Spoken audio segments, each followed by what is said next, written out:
Hi hello வணக்கம் நமஸ்தே நமஸ்கார் to my சுவை உறவுகளே. Welcome back to much spices. நான் உங்கள் சிரி. போன சொய்யா ஸ்நாக் உங்கள் எல்லாத்துக்கும் ரொம்பவே பிடிச்சிருக்கும்னு நம்புகிறேன். அதே மாதிரி காலிஃப்ளவர் 65 பிடிக்கும்னு நம்புகிறேன். நிறைய பேர் எங்களுக்கு சப்போர்ட் பண்ணிகிட்ருக்கீங்க and thank you for your support. So மறக்காமல் சப்ஸ்கிரைப் பண்ணி இன்னும் எங்களுக்கு உங்களோட சப்போர்ட்டை கொடுங்க. சரி, வாங்க வீடியோக்குள்ளே போகலாம். நான் இன்றைக்கி ஒரு முழு காலிஃப்ளவர் எடுத்து அதை துண்டு துண்டாக கட் பண்ணி எடுத்துக்கிட்டேன்.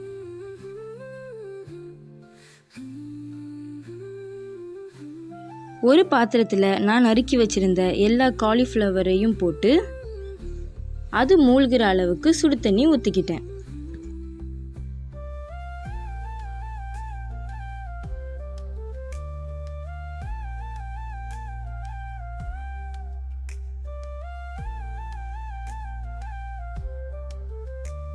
அதில் ஒரு 1/4 டீஸ்பூன் மஞ்சள் தூள் போட்டு நல்லா எல்லா காலிஃப்ளவர் கூடயும் படுற மாதிரி கிண்டி விட்டுக்கிட்டேன்.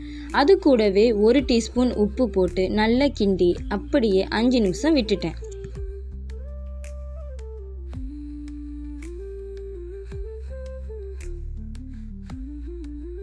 இப்போது 5 நிமிஷம் ஆயிடுச்சு. 5 நிமிஷம் ஆனோன்னே எல்லா தண்ணியையும் நல்லா ட்ரெயின் பண்ணி எடுத்துக்கிட்டேன். அது கூடவே 1/2 கப்பு கடலை மாவு,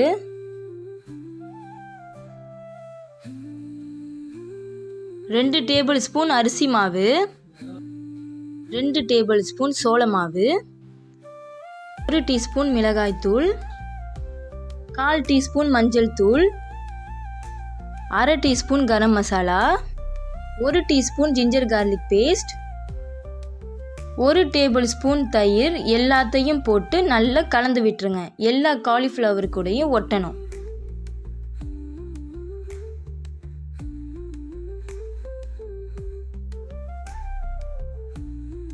இப்போது நல்லாவே கிண்டி விட்டேன். அது கூட 1/2 டேபிள் ஸ்பூன் உப்பு சேர்த்து நல்லாவே கிண்டி விடுங்க. ஒருவேளை ஓரங்களில் இருக்கிற மாவுகள் எல்லாம் அந்த காலிஃப்ளவரில் ஒட்டாமல் இருந்துச்சுன்னா ஒரு டேபிள் ஸ்பூன் தண்ணி தெளித்து கொஞ்சமாக பிணைஞ்சு விடுங்க. அந்த மாவுகள் எல்லாமே அந்த காலிஃப்ளவரோட நல்லாவே ஒட்டிடும்.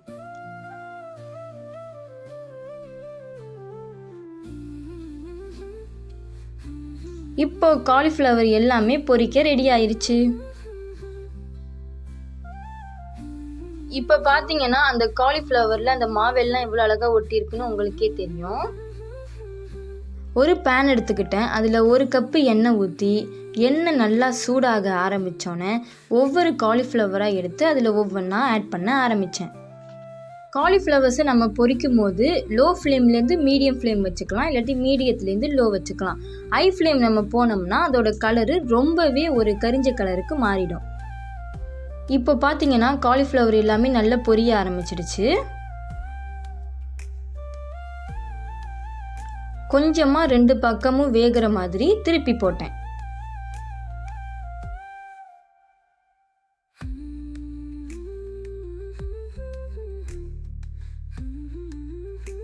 அந்த காலிஃப்ளவர் எல்லாமே நல்லா பொரிஞ்சு பொன்னிறமாக மாறுறது நமக்கே ஃபீல் ஆகும்.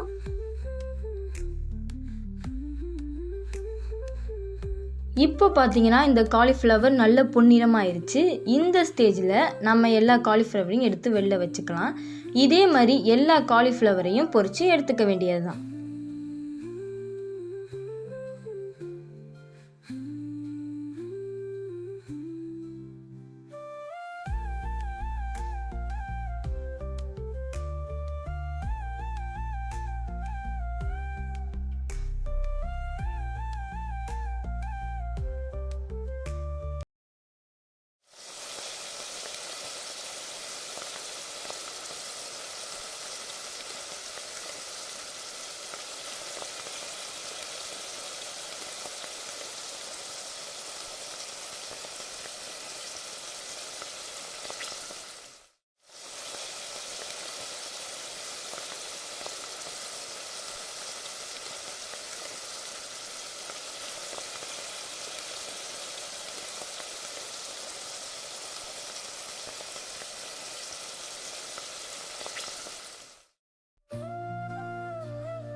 இப்போது எண்ணெய் நல்லா சூடாக இருக்கும் போது ஒரு கொத்து கருவேப்பிலையை போட்டு நல்லா அதில் பொரிய விட்டு எடுத்து ஓரமாக வச்சுக்கோங்க.